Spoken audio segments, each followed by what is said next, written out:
Hello दोस्तों, आपका स्वागत है मेरे चैनल में। आज मैं आपको हिंदी पेडागोजी के हिंदी के इतने इम्पोर्टेंट मोस्ट इम्पोर्टेंट, यहीं से पूरा पेपर आपका हल हो जाएगा। इतना अच्छा वीडियो है ये, आपका एक वीडियो में ही आपके सारा क्लियर हो जाएगा। इसे पूरा लास्ट तक देखिए मेरी वीडियो को। मेरे चैनल को सब्सक्राइब कीजिए, लाइक कीजिए, वीडियो को ज़्यादा से ज़्यादा शेयर कीजिए। आप मेरे सब्सक्राइब कर लेंगे तो मैं और भी वीडियो बनाती हूँ, तो आपको वहाँ से पता चलेगा। मेरी प्लेलिस्ट में और भी वीडियो हैं। देखिए, बहुत इम्पोर्टेंट होने वाली है ये वीडियो आपके। हिंदी में कोई भी एग्ज़ाम हो, किसा भी हो, सी टेट का है, यूपी टेट का है, सुपर टेट का है, किसी कैसा भी हिंदी का पेपर है, यहीं से आएंगे क्वेश्चन। देखो, भाषा क्या है? भाषा क्या है? भावों और विचारों को व्यक्त करने का साधन भाषा कहलाती है। क्या कहलाती है? भाषा कहलाती है। नंबर 2, व्याकरण किसे कहते हैं? व्याकरण किसे कहते हैं? भाषा को शुद्ध रूप में बोलने लिखने के नियम को व्याकरण कहते हैं। किसको कहते हैं? लिखने और बोलने के, उसको कहते हैं। ठीक है। वर्ड किसे कहते हैं? वर्ड भाषा की सबसे छोटी ध्वनि इकाई को वर्ड कहते हैं। जो भाषा की सबसे छोटी ध्वनि इकाई को वर्ड कहते हैं। ठीक है। स्वर कितने प्रकार के होते हैं? हमारे जो हिंदी में स्वर होते हैं वो तेरह स्वर होते हैं। ठीक है। व्यंजन कितने होते हैं? व्यंजन हमारे 33 व्यंजन होते हैं। ठीक है। और जैसे कि ये व्यंजन है, मैं इसकी भी वीडियो डाल दूंगी। जैसे उसके हास्य स्वर, लघु स्वर होते हैं, जैसे कचटा तपा, इस तरीके से होते हैं। वो भी मैं अब बनाऊंगी वीडियो, उसकी भी, वो भी देखना आप मेरी। इससे एक आता है प्रश्न, संज्ञा संज्ञा की परिभाषा क्या है? संज्ञा की परिभाषा क्या है? इसे जिससे व्यक्ति, वस्तु, स्थान या भाव का बोध हो, वह संज्ञा कहते हैं। ठीक है, उसको संज्ञा कहते हैं। अब प्रश्न 7, सर्वनाम किसे कहते हैं? सर्वनाम किसे कहते हैं? जो शब्द संज्ञा के स्थान पर प्रयोग हो वे सर्वनाम कहते हैं। जो शब्द संज्ञा के स्थान पर प्रयोग हो वे सर्वनाम कहते हैं। विशेषण, विशेषण किसे कहते हैं? जो शब्द संज्ञा सर्वनाम की विशेषता बताते हैं वो विशेषण कहलाते हैं। ठीक है।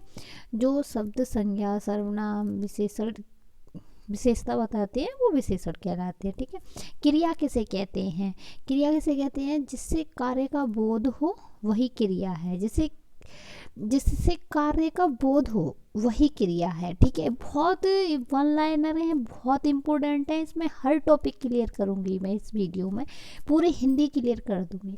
काल कितने प्रकार के होते हैं? काल हमारे 3 प्रकार के होते हैं। नंबर 1, वर्तमान काल, भूतकाल, भविष्य काल। ठीक है, ये 3 हमारे काल होते हैं।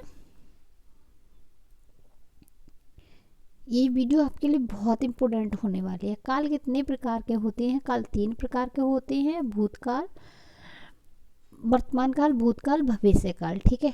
कारक कितने कितने होते हैं? जो कारक होते हैं वो कितने होते हैं? कारक 8 प्रकार के होते हैं। ठीक है।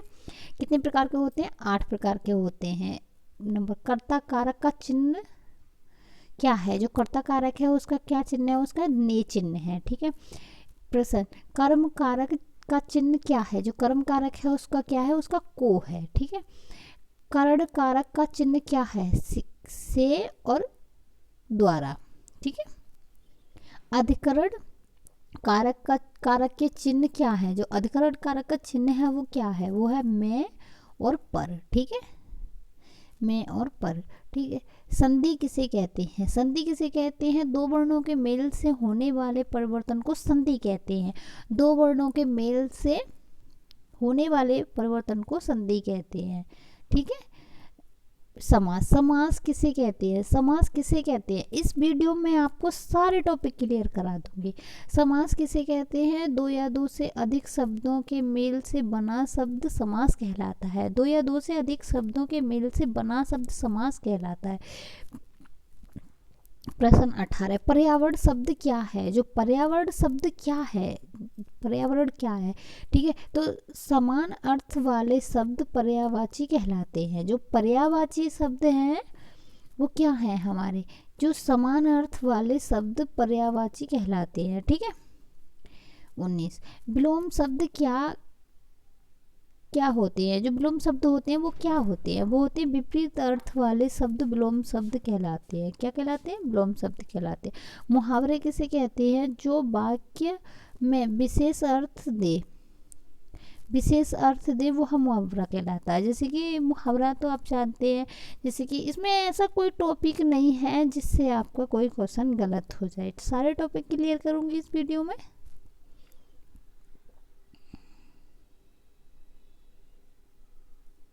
ठीक है। उपसर्ग किसे कहते हैं? उपसर्ग किसे कहते हैं? जो शब्द मूल शब्द के पहले लगाकर अर्थ बदल दें वह उपसर्ग होते हैं। कौन से होते हैं?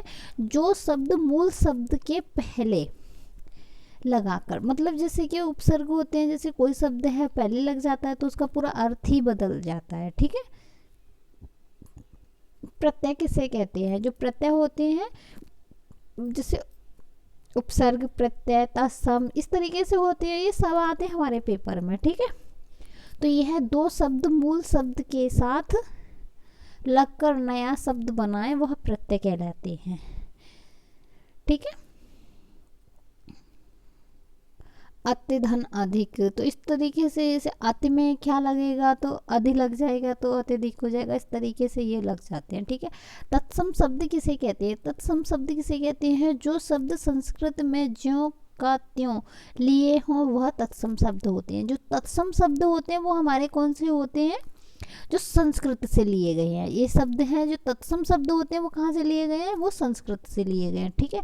जो तद्भव शब्द किसे कहते हैं? जो तद्भव शब्द हैं, जो शब्द संस्कृत से बदलकर हिंदी में आए हैं वे तद्भव शब्द होते हैं। जो शब्द देखो संस्कृत, जैसे तत्सम शब्द है वो संस्कृत के ज्यों के त्यों रहते हैं। ठीक है।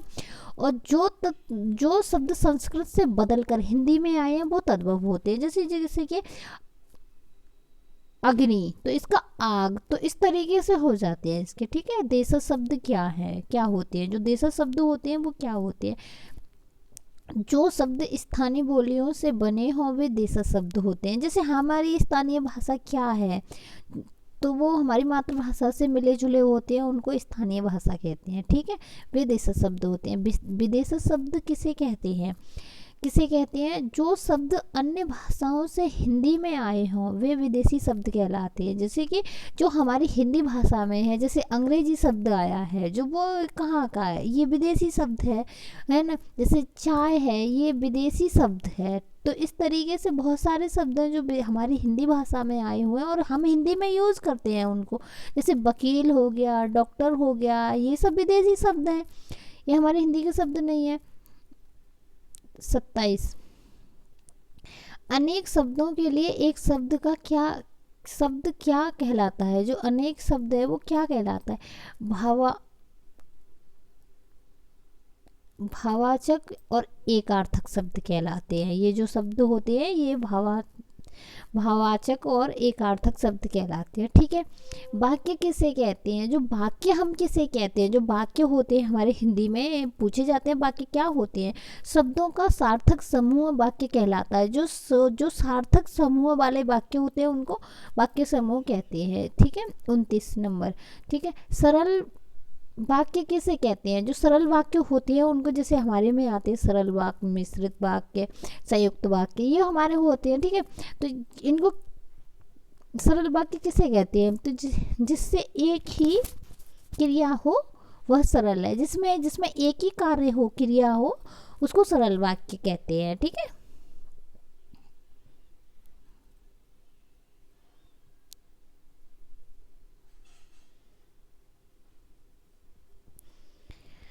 अब ये हमारा 30 नंबर। संयुक्त वाक्य किसे कहते हैं? जिसे दो स्वतंत्र उपवाक्य हों वह संयुक्त वाक्य कहलाते हैं। क्या कहलाते हैं? संयुक्त वाक्य कहलाते हैं। ठीक है। जो दो स्वतंत्र उपवाक्य हों। ठीक है। मिश्रित वाक्य किसे कहते हैं? जिसमें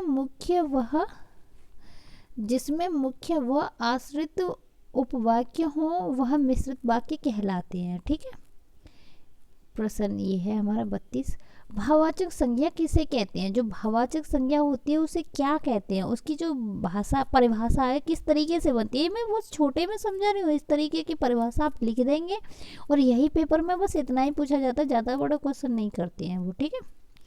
जिससे गुण भाव अथवा अवस्था का बोध हो। जिससे गुण भाव अवस्था का बोध हो। ठीक है। भावात्मक संख्या कहलाती है। व्यक्तिवाचक संज्ञा किसे कहते हैं? व्यक्तिवाचक संज्ञा किसे कहते हैं? जिससे किसी विशेष व्यक्ति या स्थान का बोध हो, तो उसे क्या कहते हैं? व्यक्तिवाचक संज्ञा कहते हैं। जिससे किसी विशेष व्यक्ति या स्थान का बोध हो, जैसे किसी व्यक्ति का, तो उसमें व्यक्ति है, जैसे कि जैसे व्यक्ति है, किसी का नाम आ रहा है, किसी जगह का नाम आ रहा है, तो वो हो जाता है, ठीक है, किसी विशेष व्यक्ति, ठीक है। जातिवाचक संज्ञा किसे कहते हैं? जो जातिवाचक संज्ञा उसे क्या कहते हैं? जिससे किसी जाति या वर्ग का बोध हो। जातिवाचक संज्ञा किसे कहते हैं? जिससे किसी जाति या वर्ग का बोध हो, जैसे कि जाति का बोध होना, जैसे कि ये लड़का है, ये तो ये लड़की है, ठीक है, इस तरीके से वर्ग का बोध हो। क्रिया विशेषण किसे कहते हैं? क्रिया विशेषण किसे कहते हैं? जो क्रिया की विशेषता बताए वो क्रिया विशेषण होती है। जैसे किसी कार्य को हम कर रहे हैं, उसकी जो विशेषता बताई जाती है उसको क्रिया विशेषण कहते हैं, ठीक है। नंबर 36, ठीक है। लिंग कितने प्रकार के होती हैं? जो हमारे हिंदी में लिंग होते हैं वो कितने प्रकार के होते हैं? हमारे हिंदी में लिंग 2 प्रकार के होते हैं, एक होता है पुल्लिंग, दूसरा होता है स्त्रीलिंग, ठीक है। इस तरीके से बहुत क्वेश्चन आते हैं उसमें। वचन कितने प्रकार के होते हैं? जो हमारे हिंदी में वचन होते हैं वो 2 प्रकार के होते हैं। कितने प्रकार के होते हैं? 2 प्रकार के होते हैं, एक वचन और बहुवचन, ठीक है।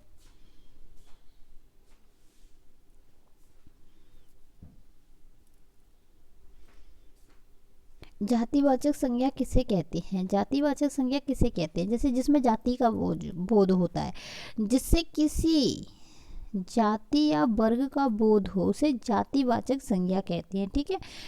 नंबर 35, क्रिया विशेषण किसे कहते हैं? क्रिया विशेषण किसे कहते हैं? जो क्रिया की विशेषता बताए वो क्रिया विशेषण होती है। जैसे किसी कार्य को करने की विशेषता बताई जा रही है तो उसको क्रिया विशेषण कहते हैं। लिंग कितने प्रकार के होते हैं? लिंग हमारे 2 प्रकार के होते हैं। कितने प्रकार के होते हैं? 2 प्रकार के होते हैं, एक पुल्लिंग होता है, एक स्त्रीलिंग होता है। नंबर 37, वचन कितने प्रकार के होते हैं? वचन कितने प्रकार के होते हैं? हिंदी में 2 प्रकार के वचन होते हैं हमारे, एक वचन और बहुवचन, ठीक है। संस्कृत में अलग हो जाते हैं, ये हमारी हिंदी की बात हो रही है। पुरुष कितने प्रकार के होते हैं? जो पुरुष होते हैं कितने प्रकार के होते हैं? वो 3 प्रकार के होते हैं। कितने प्रकार के होते हैं? 3 प्रकार के होते हैं पुरुष हमारे, एक उत्तम पुरुष, मध्यम पुरुष और प्रथम पुरुष, ठीक है। अलंकार किसे कहते हैं? जो अलंकार किसे कहते हैं? काव्य की शोभा बढ़ाने वाले तत्व अलंकार कहलाते। जो अलंकार की ये परिभाषा है, अलंकार किसे कहते हैं, ठीक है। काव्य की शोभा बढ़ाने वाले तत्व अलंकार कहलाते हैं, ठीक है। रस कितने होते हैं? जो हमारे रस की संख्या हिंदी में कितनी होती है? और रस की संख्या होती है 9। ये किसने दी थी? भरत मुनि ने दी थी, ठीक है।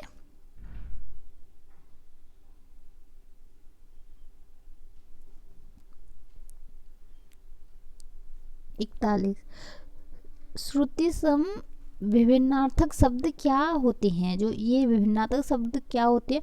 जो सुनने में समान पर अर्थ में भिन्न हो। जिसे जो सुनने में समान हो पर अर्थ उनका कैसा हो? भिन्न हो, ठीक है।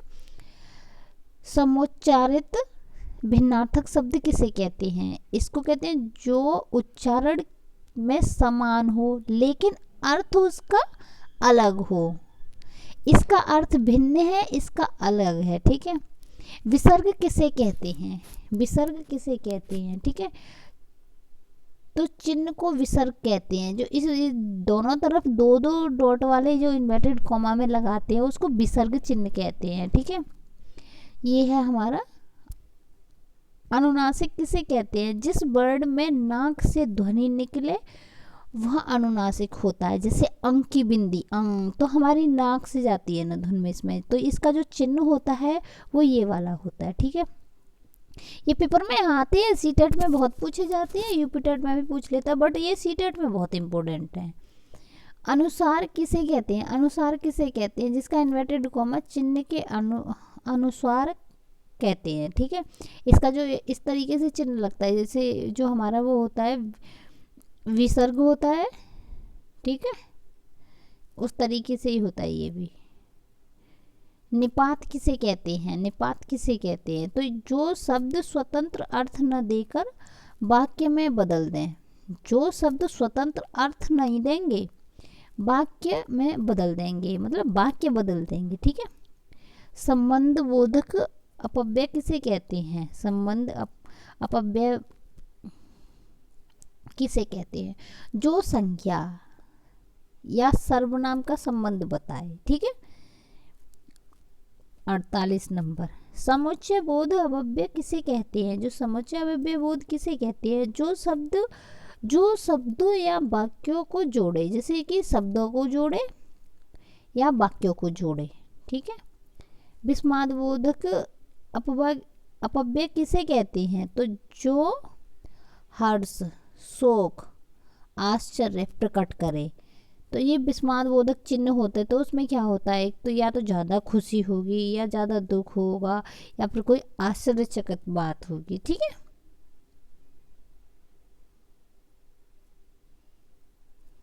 अपव्यय किसे कहते हैं? जिन शब्दों का रूप नहीं बदलता वे अपव्यय कहलाते हैं। जिन शब्दों का रूप नहीं बदलता वो अपव्यय कहलाते हैं। क्या कहलाते हैं? अपव्यय कहलाते हैं, ठीक है। 51 नंबर, वाक्य शुद्धि किसे कहते हैं? जो वाक्य शुद्धि है उसे क्या कहते हैं? वाक्य की अशुद्धि को सुधारना वाक्य शुद्धि है। जैसे वाक्य शुद्धि किसे कहते हैं? जैसे वाक्य की अशुद्धि को सुधारना वाक्य शुद्धि है। जैसे अशुद्ध दे देता है कि लड़का स्कूल गई, तो इसका शुद्ध क्या होगा? कि लड़का स्कूल गया, ठीक है। इस तरीके से शब्द शुद्धि किसे कहते हैं? शब्द शुद्धि किसे कहते हैं? शब्दों की अशुद्धियों को सुधारना शब्द शुद्धि होती है। शब्दों की अशुद्धियों को सुधारना शब्द शुद्धि होती है, ठीक है। अब ये हमारे चिन्ह आ जाएंगे, ठीक है। विराम चिन्ह क्या होता है? लिखते समय ठहराव दर्शाने वाले चिन्ह। जैसे कि लड़का स्कूल जाता है, तो वो कौन सा आएगा हमारा? वहाँ विराम चिन्ह आएगा, ठीक है। अब ये होगा हमारा पूर्ण विराम चिन्ह क्या होता है? तो पूर्ण विराम चिन्ह होता है एक जो पूरा सेंटेंस क्लियर हो जाता है उसके लास्ट में लगता है, ठीक है।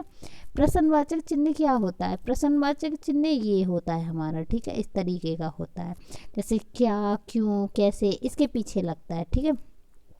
विस्माद बोधक चिन्ह क्या है? जो विस्माद बोधक चिन्ह होता है वो इस तरीके से होता है, देखो इस तरीके से होता है, नीचे डॉट लगी होती है, ठीक है। ये जैसे कि कोई आश्चर्यचकित बात होती है तो वहाँ लगाया जाता है, ठीक है। कविता किसे कहते हैं? कविता किसे कहते हैं? भावों की लयात्मक अभिव्यक्ति कविता।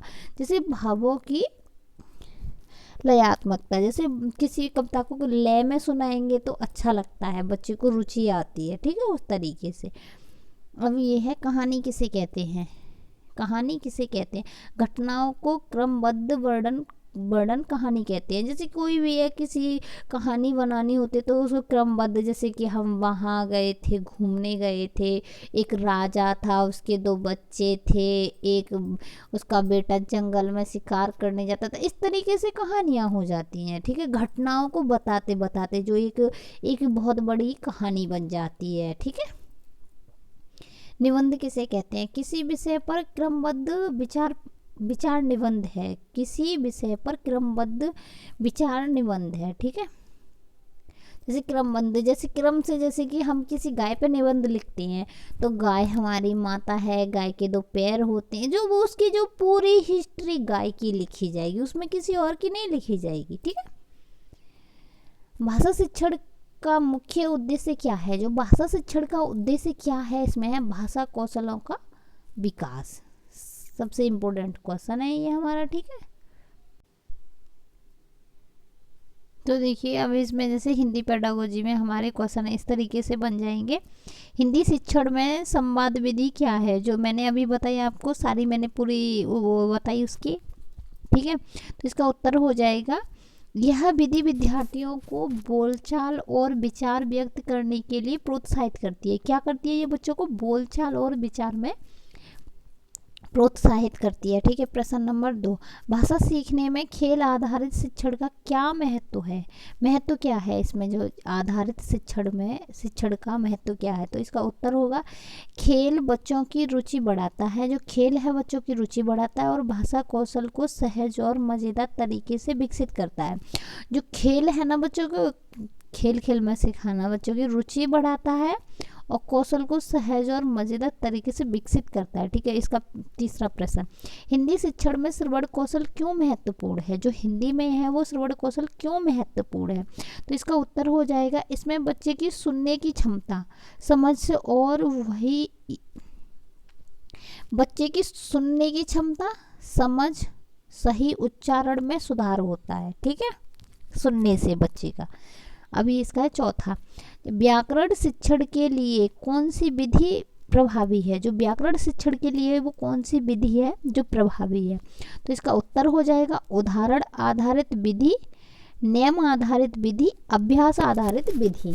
तो ये कौन सी विधियाँ हो गई हमारे? ये 3 विधियाँ हो गई। ठीक है, इस तरीके से बच्चा पढ़ता है तो उसको अच्छा समझ में आता है। ठीक है, हिंदी शिक्षण में बालक की त्रुटियों को कैसे संभालें? जो हिंदी में है, देखो इस तरीके से भी हिंदी में आएंगे क्वेश्चन, और जो मैंने बताए हैं कुछ वो हमारी ग्रामर होती है उसमें से भी आते हैं सीटेट में। तो आपके इसी वीडियो में पूरा कंप्लीट हो जाएगा। इस वीडियो को आप लास्ट तक देखिए। इस तरीके से पेडागोजी में भी आएंगे, ये पेडागोजी में आएंगे, और जो वो मैंने बताया उसमें ग्रामर भी आती है सीटेट में। ठीक है, हिंदी शिक्षण में बालक की त्रुटियों को कैसे संभालें? जैसे हिंदी में जो बच्चों की त्रुटियों को कैसे संभालेगा टीचर? बच्चों को त्रुटियों को सुधारात्मक और सकारात्मक तरीके से दिखाए, आलोचना न करे बच्चे की आलोचना नहीं करनी है, बच्चे को सकारात्मक तरीके से उसको बताए कि देखो तुमने यहाँ पे गलती की है, इस तरीके से की है। ठीक है, प्रश्न नंबर 6। ठीक है, कविता विधि का उपयोग क्यों किया जाता है? जो कविता विधि है उसका क्यों प्रयोग किया जाता है? तो इसका है कि यह शब्दावली, उच्चारण और भावात्मक अभिव्यक्ति को विकसित करती है। किसको विकसित करती है? जो कविता है वो शब्दावली को भी बढ़ाती है, उच्चारण भी ठीक से करवाना सिखाती है, भावात्मक अभिव्यक्ति को भी विकसित कराती है, मतलब अंदर से बच्चे भावनाओं से सीखती हैं। ठीक है, प्रश्न नंबर 7, हिंदी शिक्षण में कहानी विधि के लाभ क्या है? जो इसके कहानी विधि से बच्चे को पढ़ाया जाता है तो उसके लाभ क्या है? ठीक है, इस तरीके से पूछता है पेपर में, तो ऑप्शन वो कुछ भी दे देगा, बट इन चीज़ों पे ध्यान देना। क्वेश्चन में वो कुछ भी बोलेगा, पर आंसर में वही सब होता है। ठीक है, भाषा समझ, बच्चे को भाषा समझ का ज्ञान होना चाहिए, नैतिक शिक्षा, कल्पना शक्ति का विकास। ठीक है, जो कहानी से ना बच्चे क्या करते हैं, उनको भाषा समझ में आती है। एक कहानी बताएंगे, एक राजा था, उसके 2 बेटे थे, उसकी एक पत्नी थी। ठीक है, इस तरीके से तो बच्चे समझ रहा है ना, एक एक करके पर्टिकुलर समझ रहा है। ठीक है, अब इसमें नैतिक शिक्षा, नैतिक क्या है कि उसको उसमें कुछ संस्कारी बातें, मतलब उसकी जो अच्छी चीज़ें भी बताई जाती है तो वो भी ग्रहण करता है। फिर उसमें क्या होता है, उसकी कल्पना शक्ति का विकास होता है। कल्पना शक्ति क्या है कि बच्चा फिर कल्पना करेगा, अच्छा वो राजा था, उसके 2 बच्चे थे, उसका बच्चा जंगल में जाता था खेलने, शिकार करने जाता था, वो कल्पना करेगा फिर जंगल में क्या होता था, जंगल में उसे जानवर भी मिलते हैं, तो वो उसकी कल्पना शक्ति भी बढ़ती है इस चीज़ से। ठीक है, प्रश्न नंबर 8, मातृभाषा आधारित शिक्षा का सिद्धांत क्या कहलाता है? इसका उत्तर होगा, बच्चों को उनकी मातृभाषा में शिक्षा दी जाए ताकि सीखने की प्रक्रिया सहज और प्रभावी हो। कैसी हो? सीखने की प्रक्रिया सहज और प्रभावी हो। ठीक है, मातृभाषा में शिक्षा सिखानी चाहिए बच्चे को। ठीक है, क्योंकि उन्हें अपनी मातृभाषा में ज्ञान होता है बच्चों को। पाठ्यक्रम आधारित शिक्षण क्या है? तो इसका उत्तर होगा, यह शिक्षण सामग्री और पाठ्यक्रम के अनुसार योजनाबद्ध रूप से किया जाता है। किसे किया जाता है? देखो, शिक्षण सामग्री पाठ्यक्रम के अनुसार योजनाबद्ध रूप से किया जाता है। उसकी देखो सामग्री होती है, जैसे हम बच्चे को जैसे चार्ट, पोस्टर इस तरीके से दिखाते हैं, ये सामग्री होगी, उसका पाठ्यक्रम भी उसमें होते हैं। ठीक है, उसके अनुसार योजना बनाते हैं कि आज हम बच्चे को किस तरीके से पढ़ाएंगे, उसको कैसे समझ में आएगा। ठीक है, प्रश्न नंबर 10, हिंदी शिक्षण में संपूर्ण भाषा दृष्टिकोण क्या है? ठीक है, तो इसका उत्तर हो जाएगा, इसमें पढ़ना, जो सबसे पहले आता है पढ़ना, लिखना, बोलना, सुनना एक साथ सिखाया जाता है ताकि भाषा का समग्र विकास हो। बच्चे को है जो हिंदी शिक्षण में संपूर्ण भाषा दृष्टिकोण क्या है, जो संपूर्ण भाषा हम उसको सिखाएंगे तो पहले हम बच्चे को पढ़ना सिखाएंगे, फिर लिखना सिखाएंगे, फिर बोलना सिखाएंगे, फिर सुनना। ठीक है, पहले बच्चा सुनता है, फिर बोलता है, फिर पढ़ता है, फिर लिखता है, इस तरीके से होता है ये हमारा। ठीक है, तो हमें ये हिंदी शिक्षण में आना बहुत ज़रूरी है। ये बहुत इंपॉर्टेंट वीडियो होने वाली है क्योंकि इसमें पेडागोजी भी है और इसमें ग्रामर भी है, पूरी आपकी संपूर्ण हिंदी हो जाएगी। इसमें आपको ज़्यादा वीडियो देखने की ज़रूरत नहीं है। उस एज वो जो आएंगे क्वेश्चन मैंने जो दिए हैं, जो सबसे पहले बताया हिंदी ग्रामर में, तो वो उसी तरीके से सीटेट में पूछता है, इसी तरीके से पूछेगा, ज़्यादा वैसे नहीं पूछेगा। ठीक है, और जो पेडागोजी है वो तो सेम ऐसे ही आनी है। हिंदी अधिगम में सक्रिय सहभागिता का क्या लाभ है, लाभ क्या है इसका। ठीक है, इसमें बच्चों की सीखने की, इसमें बच्चों की सीखने की समझ बढ़ती है और ज्ञान अधिक स्थायी होता है, मतलब बच्चों का जो स्थायी ज्ञान होता है वो ज़्यादा होता है। ठीक है, इससे प्रश्न नंबर 12, हिंदी शिक्षण में सहकर्मी मूल्यांकन का क्या अर्थ है। तो सहकर्मी मूल्यांकन का अर्थ क्या है, जो सहकर्मी है इसका है, उत्तर हो जाएगा यह विधि जिसमें विद्यार्थी एक दूसरे के कार्य का मूल्यांकन करते हैं और सीखने में मदद करते हैं। क्या करते हैं। प्रश्न नंबर 13, भाषा शिक्षण में स्रोत आधारित शिक्षण क्या है, जो स्रोत आधारित शिक्षण क्या है, तो इसका उत्तर होगा इसमें कविता, कहानी, किताब, कहानी, कविता, वीडियो या चित्र जैसे विभिन्न स्रोतों का प्रयोग कर भाषा सिखाई जाती है। भाषा शिक्षण के स्रोत आधारित शिक्षण, तो इसमें किताबें भी होती हैं, कहानी के माध्यम से भी बताते हैं बच्चों को, कविता के माध्यम से भी, वीडियो के से भी, चित्र के भी, विभिन्न स्रोतों के प्रयोग भाषा सिखाई जाती है। ठीक है, प्रश्न नंबर 14, हिंदी शिक्षण में शब्दावली विकास के तरीके कौन कौन से हैं, जो हिंदी शिक्षण की जो शब्दावली है इसके कौन कौन से तरीके हैं। ठीक है, इसका उत्तर होगा पाठ, कहानी, कविता, खेल, संवाद, प्रयोग और अभ्यास। क्या है, प्रयोग और अभ्यास। ठीक है, प्रश्न, हिंदी शिक्षण में बहुपर्यायी दृष्टिकोण का महत्व क्या है, जो दृष्टिकोण का इसका महत्व क्या है इसमें हिंदी में, हिंदी पेडागोजी में, तो इसका है यह दृष्टिकोण बच्चे को दृष्टि, बच्चों की दृष्टि मतलब बच्चे की नज़र से पढ़ाना होगा, श्रवण, स्पर्श, ठीक है, क्रियाओं के माध्यम से भाषा सीखने में मदद मिलती है। ठीक है, प्रश्न नंबर 16, शिक्षण की तकनीकी संसाधन का उपयोग क्यों जरूरी है, क्यों जरूरी है, इसका उत्तर हो जाएगा इसमें सीखना रोचक, आकर्षक और प्रभावी बनता है। कैसा बनता है, सीखना रोचक बनता है, आकर्षक बनता है, प्रभावी बनता है। ठीक है, प्रश्न नंबर 17, हिंदी शिक्षण में पुनरावलोकन का क्या महत्व है, इसमें क्या महत्व है, इसका उत्तर हो जाएगा यह बच्चों को ज्ञान को मजबूत करता है और भूलने की प्रक्रिया को कम करता है। किसको कम करता है, भूलने की प्रक्रिया को कम करता है। ठीक है,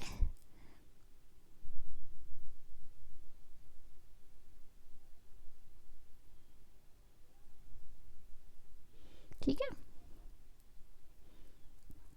प्रश्न नंबर 18, तो इसका होगा 18 का भाषा शिक्षण में अनुवाद विधि कब उपयोग में, भाषा शिक्षण में अनुवाद विधि कब उपयोग की जाती है, कब उपयोग की जाती है, इसका उत्तर हो जाएगा जब बच्चों को किसी भाषा की संरचना या शब्दावली समझनी हो। कब, भाषा की संरचना या शब्दावली समझनी हो तो अनुवाद विधि मददगार होता है। जो अनुवाद कराते हैं, जैसे बच्चे को हम कोई पाठ पढ़ा रहे हैं तो उसको हम पढ़ाएंगे तो उसको समझाएंगे तो उसका अनुवाद भी करेंगे। ठीक है, प्रश्न नंबर 19, हिंदी शिक्षण में सृजनात्मक लेखन का महत्व क्या है, तो इसका उत्तर हो जाएगा सृजनात्मक लेखन का। ठीक है, यह बच्चों की कल्पना, अभिव्यक्ति और लेखन क्षमता को बढ़ाता है। किसको बढ़ाता है? ये सृजनात्मकता है जो बच्चों की कल्पना शक्ति को बढ़ाता है, अभिव्यक्ति और लेखन क्षमता को भी बढ़ाता है। ठीक है, प्रश्न नंबर 20, हिंदी शिक्षण में त्रुटि सुधार का सबसे अच्छा तरीका क्या है? जो हिंदी शिक्षण में त्रुटि सुधार का सबसे अच्छा तरीका कौन सा जो बच्चों के लिए है? तो उसमें बच्चे को सकारात्मक तरीके से समझाओ, प्रोत्साहित करने वाला और बच्चों को सीखने के अवसर देने वाला तरीका होना चाहिए। ठीक है, उनको सकारात्मक तरीके से समझाओगे तो उनको बहुत अच्छे से समझ में आएगा। प्रोत्साहित करने वाला होना चाहिए, उनको प्रोत्साहित करोगे तुम इसे जल्दी से सीख जाओगे तो तुम्हें आगे इसमें फ़ायदा हो। इस तरीके से तुम सीखोगे तो तुम अच्छा करोगे, अच्छा करो सबसे आगे जाओगे, तो बच्चे में आगे जाने के लिए बहुत ललक रहती है। ठीक है, बच्चों को सीखने के अवसर देने वाले तरीके कि तुम देखो इसको कर लोगे तो तुम्हें ये वाला अवसर मिलेगा, तुम्हें तो बच्चा फिर और ज़्यादा एक्साइटेड होता है सीखने के लिए। ठीक है, तो फिर वो गलती नहीं करता है। तो ये मेरी वीडियो है, इसमें मैंने आप वैसे आप पूरी हिंदी आपकी यहीं से हो जाएगी, हिंदी पेडागोजी भी हो जाएगी और जो जनरल हिंदी है वो भी आपकी ग्रामर है वो भी यहाँ से हो जाएगी। इस वीडियो को लास्ट तक देखिए, चैनल को सब्सक्राइब कीजिए, लाइक कीजिए और बेल आइकन दबाइए, क्योंकि आपको जो सबसे पहले मेरा वीडियो जाएगा सबसे पहले आपको मिलेगा। ये मोस्ट इम्पोर्टेंट वीडियो होने वाली है आपके एग्ज़ाम के लिए। ठीक है।